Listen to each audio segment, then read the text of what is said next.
Olá, sou o professor Palomino. No vídeo de hoje em LabVIEW, vou continuar com o dado equiprovável a partir do resultado anterior, que foi totalmente numérico. Neste vídeo vai ser totalmente gráfico. Assim, também dará para analisar outro tipo de situações, quando a gente faz o número de lançamentos e comparar as curvas de cada uma das caras do dado. Então, para isso, vamos abrir o LabVIEW, no ponto em que a gente ficou no último vídeo.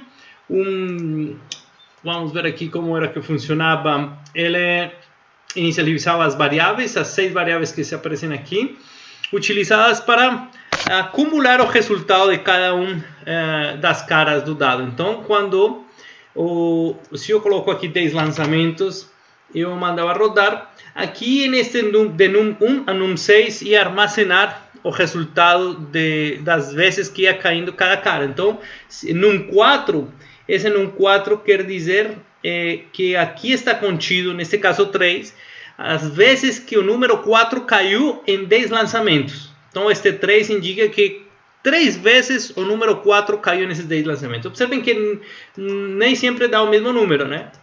Tem às vezes que dá 0 para alguns. Aí aparece que o número 2 em 10 lançamentos não apareceu. Então, essa é uma situação que a gente provavelmente vai ver que é injusta na medida em que em 10 lançamentos a probabilidade não não conseguimos ver a convergência, não conseguimos calculá-la. Então, para isso são essas variáveis. Na sequência a gente criou um for com o número de lançamentos digitado pelo usuário, e esse for contém o dado que foi feito já nos primeiros vídeos, gerando números entre 1 e 6, e foram coletados a partir deste túnel indexado, que permite criar uma matriz. Então, de 10 lançamentos, serão 10 elementos dessa matriz, cada elemento é de um número de 1 a 6, claro. Depois foi feita uma medição do tamanho dessa matriz, pensando em analisar os dados separadamente da geração. Então, geramos os dados. Aqui a gente mede a quantidade de dados, obviamente vai ser 10, e esse é o 10 que governará o número de vezes que este loop vai ser executado. Então, eu poderia ter feito um fio aqui do lançamento e levado para lá, mas a gente aproveitou já para ver essa estrutura SVI de LabVIEW. A seguir, então, foi calculado de forma aproveitosa. Nós aproveitamos este túnel justamente para, de forma indexada, pegar os valores. Então, no primeiro loop, ele pegou o primeiro valor. Ele está numerado desde 0. Então, primeiro loop que ele faz, pega o primeiro elemento. Segundo loop, ele pega o segundo. Ou seja, cada um dos elementos será será resgatado da matriz em cada um desses loops que ele faz. De aí, se era, por exemplo, o número 5, ele iria aqui neste case structure a opção 5, que vem sendo como um switch. Observem que aí estão as 6 opções. Na opção 5, ele vai pegar o conteúdo da variável 5, que é este num5. Este num5 pega o conteúdo, incrementa e armazena nela novamente. É o efeito de incrementar o valor de uma variável. E assim com cada uma delas, em cada uma dessas vezes. Então, o que eu vou fazer? Vou ampliar aqui a tela só para ter o diagrama de blocos.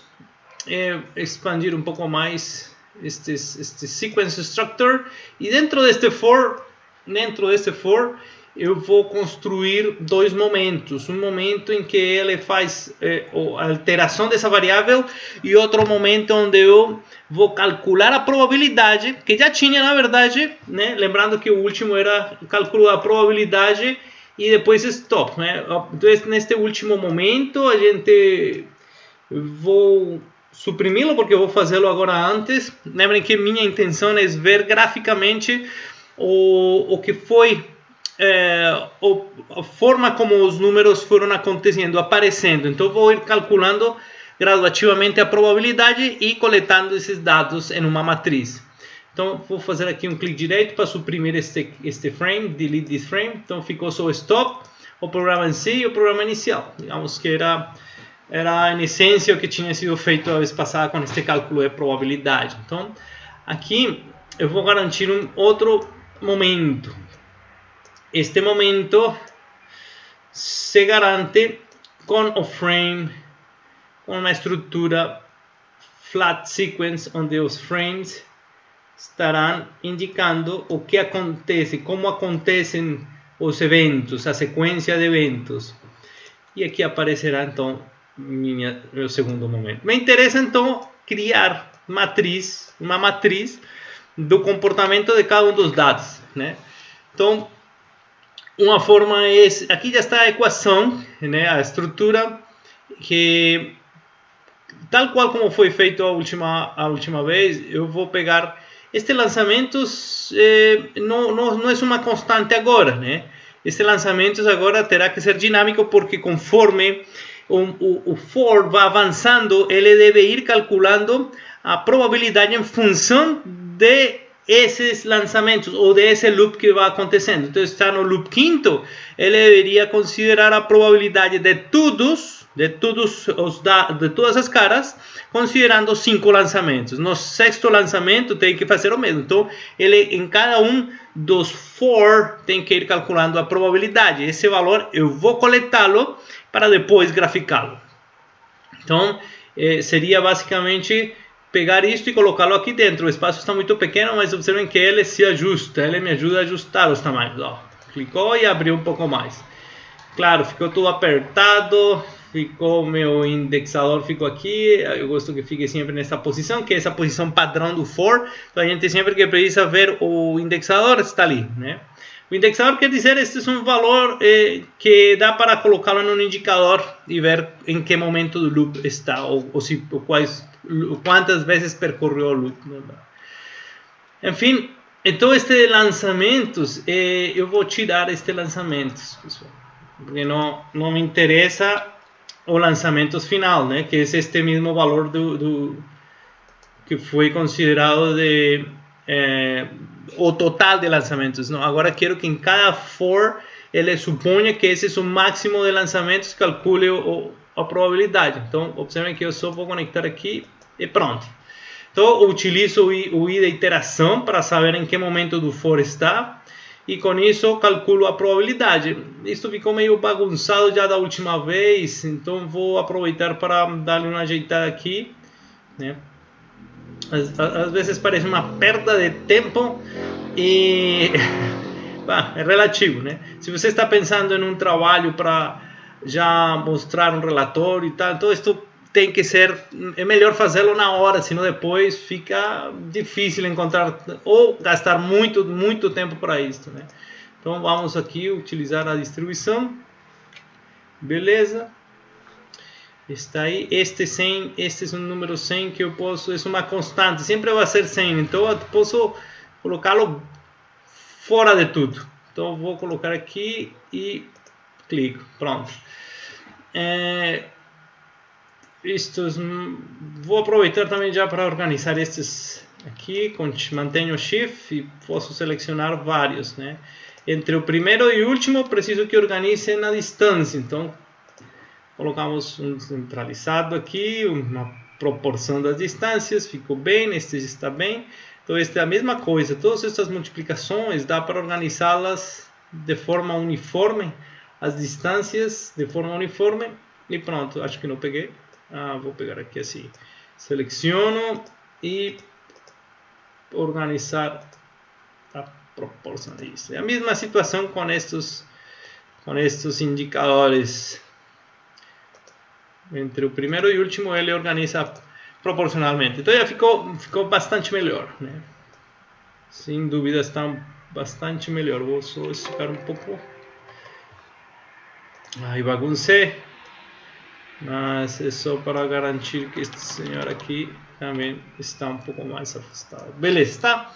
Pronto, eu acredito que neste caso eu não vou precisar o resultado numérico, poderia tirar, mas já que está aí vou deixar, já que eu organizei, arrumei, mas eu vou esticar agora um fio para a fronteira do for, de cada um deles. Por que cada um deles? Porque me interessa o comportamento de cada um deles, né? Assim. A coleção de dados poderão ser graficados facilmente em Labview, né? Clique direito, criar um indicador. Este indicador, vou fazer assim, primeiro vou colocar a cara 1 para que fique já batizado. E eu quero ver aqui como ficou. Então, este é uma forma de indicador que não é gráfico, mas aqui com Labview você simplesmente seleciona, clique direito, Replace e seleciona um Waveform Graph, né? Parece uma tela bastante conhecida, nós já do laboratório, os osciloscópios são desse jeito, né? Então, essa é uma forma também legal de apresentar os dados, certo? E vou aproveitar e pegar de aqui, já que selecionei esse, vou repeti-lo para depois colocar aqui. Eu poderia criar aqui cada um deles no diagrama de blocos, só que eu vou ter que fazer o mesmo que eu fiz com o primeiro, com cada um, vou ter que fazer com todos. Mas se eu já tenho um indicador que eu quero, eu vou copiá-lo várias vezes e somente conecto, né? Ctrl C, Ctrl V, aqui está, cara 2. Cara 2, Ctrl C, Ctrl V. Observem que eu tenho que clicar novamente no último para copiar esse último e ele me dar Ctrl C um indicador com uma numeração na sequência, ou seja, o 4, né? Ctrl C, aí está o 4. Eu clico nele, Ctrl C, Ctrl V. Aí vai o 5 e a cara 6, Ctrl C, Ctrl V. Pronto. Outra forma legal é utilizar o Shift, né? O Ctrl, perdão. Você clica no Ctrl e puxa, ó. Claro, é muito mais fácil que Ctrl C, Ctrl V. Novamente vou mostrar. Você utiliza o Ctrl, mantém o Ctrl, clica no objeto que quer e depois puxa com o mouse, ó, puxa com o mouse e já descola um outro igualzinho, cara 6. O mesmo acontece aqui neste outro, né? Neste diagrama de blocos. Bom, ficou todo mundo espalhado, né? É a única coisa. Vamos aqui fazer um clique. Vamos descobrir onde é que está. Bueno, o 1, o 2. Eu vou colocar os menorzinhos, senão isto não vai ficar bem. O 2, o 3 está aqui. Eu não tenho que caprichar na posição agora porque eu vou utilizar as ferramentas de alinhamento, né? O 4 é só posicioná-los na ordem. No 5 e o número 6. Esse sim me interessa que fique bem alinhado, né, no fio. E entre o primeiro e o último a gente novamente vai alinhar para a esquerda, justificativa para a esquerda e manter as distâncias de forma proporcional. Pronto. Agora afasto um pouquinho para facilitar a conexão. E somente faço as conexões. Aqui houve algum probleminha que não ficou reto porque eu fiz manualmente isso. Mas tudo bem. Está aí. Bom, se quero caprichar nisso, seleciono aí, vou com as setas, mas vou deixar isso para vocês depois refazer o exercício e deixá-lo bem, né? Então já estão as figuras, pronto, vamos simular, vamos fazê-lo 100 vezes, 100 vezes é pouco, né? Mas 100 vezes, ó. Aí está, 100 vezes, na verdade aqui aparece um 30, 100, enfim. Vamos rolar novamente. Ó. Sempre aparecem valores, obviamente o máximo é 100, né? Então para ser justo, vou deixar aqui em 100. Isso 100%. Uma coisa que poderia ter feito também antes de copiar e colar era ajustar as escalas, enfim. E assim já não teria que fazer isso. Né? Mas em cada um deles vou deixar máxima escala 100, depois talvez ajuste, né? Mas vou tirando o auto scale. Este está pronto, auto scale, tiro auto scale, pronto. Rodamos de novo e aí está. Ó. Há um número que está por aqui por baixo, né? Dá para ver que todos chegam aqui a um número baixo, né? Menos de 40%, menos de 30%, bueno, está como em 30% por aí, né? Vou colocar 1000 vezes, ó. Ó, aí já está muito mais interessante. Parecia-se que ele converge sempre ao mesmo valor, né? Ou muito perto todos. Então eu vou, para poder ver um pouco melhor, eu vou colocar aqui um 30, escala máxima 30. Né? Olha que interessante seria poder desenvolver o programinha para que ele, com um número que eu coloque, já ajuste a escala, não tenha que fazer isso com todos. Mas isso será assunto de outro vídeo, como alterar as propriedades de autoajuste da escala de forma automática ou manual, sem ter que entrar nas configurações dos elementos aí, dos indicadores. Vamos rodá-lo, dá para ver ainda melhor, né? Ainda melhor como ele parecia que converge sempre o mesmo, né? Como não é muito claro, eu já tenho o número que foi 16, né? Se eu posso aumentar aqui um pouco mais, e aqui estão os resultados também parciais, ainda mantive os numéricos. Mas veja, ó, aí está, parece um pouco melhor com 10.000, com 100.000. Com 100.000, pues, olha, parece que chegar. Então, uma coisa legal é colocar todos no mesmo gráfico, né? Então, para isso, vou colocar todos em uma mesma figura, né? Então, para colocar todos na mesma figura, eu estico um pouquinho isso aqui e vou construir vou construir um array, boolean array, um boolean array de 6 elementos. Acho que foi um a mais, não, tá ok. Então observem que eu vou pegar cada um dos elementos, então este array e este outro array. A gente tenta manter a mesma distância entre estas conexões para que fique agradável de ver o código, né? Simétrico. Bom, aqui não ficou tão simétrico porque tem um defeitinho aqui, mas já esticamos. Enfim. E este vai aqui o último. Pronto. E aqui simplesmente criamos um indicador. Que também vamos colocá-lo. Eu vou expandir esse aqui. E vou colocá-lo aqui com um clique direito. Vou fazer um replace. Trocar por um indicador gráfico. Um pouco maior se você quer. Um pouco mais grande. E rodamos. Aí está. Aí evidencia a convergência. Eu vou colocar um pouco mais aqui de zoom. 30. E vou tirar o autoescala. Então, ao rodá-lo, dá para ver que realmente ele começa o número de lançamentos inicial. Observem que 100 está por aqui, né? Muito pouco, eles não há uma convergência nem com 1000, nem com 2000. E assim por diante, cada vez ele começa a ser mais fina essa linha. Aqui são várias linhas, mas a tendência é a ser uma linha só. Então vamos aumentar isto, está em 10.000, 100.000 vezes, né? 100.000 vezes. E aí, obviamente, cada vez mais fina. Vamos colocá-la 1 milhão de vezes, pelo menos 1 milhão de vezes, né? E aí, claro, como sempre, demora um pouquinho mais. Mas observe que termina em uma linha. E essa linha seguramente está aqui em 16.66, como está aqui, né? 16. Todo mundo aqui está em 16 ponto alguma coisa. E quase sempre 6, ó. 6, 7, 6, 6, 6, 6, né? Então, cada vez que eu simule, este número já não muda muito. E esta linha se vai manter ali, ó, né? Se mantém ali.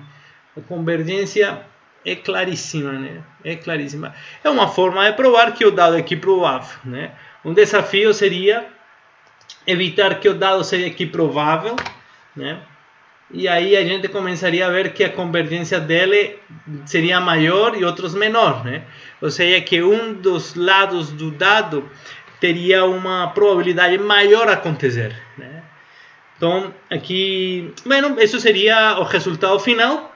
Eu só tenho aqui, mas queria mostrar um resumo assim dos comandos que a gente usa continuamente. Talvez era uma dívida, sempre falo de control alguma coisa e pode estar sendo esquecido para que é cada control, né? Então, o control espaço abre o quick drop, o control mais E, o control E, troca as janelas, né? Vamos ver aqui, control E, eu troco para o código, control E, troco para o painel frontal, né? Com control E. Com Ctrl C é copiar, como já todo mundo sabe, é clássico, e Ctrl V colar. Mas este Ctrl mais clique em objeto foi talvez um assunto que toquei hoje, que é quando você faz um Ctrl, clica no objeto e puxa para baixo ou para qualquer lado, e ele faz uma cópia igualzinha do controlador ou indicador, né? E no painel aqui no diagrama de blocos a mesma coisa, você faz um clique, um Ctrl, pega no objeto e puxa para baixo e aí está, né? Aí, essa é uma forma também muito mais rápida de copiar elementos. Teremos o Ctrl H, que abre o Context Help, né? Você pode Ctrl H em qualquer momento, clicar e abre aí, né? E está o Ctrl B, que tira os fios que estão desconectados com erro, né? Então, por exemplo, se eu faço, vamos fazer aqui uma tragédia. Vou tirar este. E aí ficaram uns fios sem conexão, porque dizem, estamos indo para lado nenhum e estamos indo de um lado que é incerto. Então ele cria erro. Com Ctrl B, tira esses fios, ó. Tira todos os fios. Com Ctrl Z, não coloquei, mas Ctrl Z desfaz o que foi feito. Então aí está. Conforme vai passando as aulas, posso incrementando. Em algum momento, novamente, compartilhar com vocês este resumo, né? Então, assim, chegamos ao final deste exemplo com o dado equiprovável. Estamos já convencidos de que é equiprovável. Ele foi calculado de forma numérica e de forma gráfica evidenciamos que ele sempre converge à mesma probabilidade cada uma das caras do dado. Então, espero que vocês refaçam o código. Vou deixá-lo aí para quem quiser. Pode pedir para mim o projeto e eu mando os arquivos e todos os códigos que temos feito durante este curso até agora, e os que vêm também em qualquer momento podem requerer para mim esse material. Então, agradeço aí os comentários, até o próximo vídeo. Tchau!